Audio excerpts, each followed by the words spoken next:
Hi everyone, I'm Anne McFerrin, founder and CEO of Glamnetic, and today I want to show you how to get salon quality lash extensions in as little as 5 minutes that last up to 5 days. They're so easy to apply, so I wanted to walk you through the whole process. Meet our Lash Extension Kit. Each kit comes with 2 best-selling lash styles, a stronghold bond and seal, a lash grab, and a gentle bond remover. Before getting started, prep your natural lashes by removing any makeup or excess oils off your natural lashes to maximize your wear time. Next, curl your natural lashes using a lash curler, then brush on an even coat of bond under your natural lashes. Remember, a little goes a long way. Brush only in one direction so your lashes don't stick to each other. Wait 30 seconds for the bond to get tacky. Glam tip.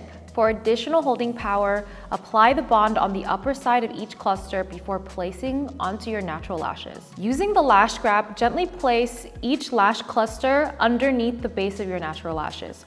We recommend starting from the outside of your eye and working inwards and leaving a couple hairs free on the outside. Once you're satisfied with your application, bind your lash clusters to your natural lashes using the lash grab. Lastly, seal all of your lashes into place. Apply a thin coat of the seal above and below your lashes and wherever you feel excess stickiness. And there you have it, salon quality lash extensions in the comfort of your own home.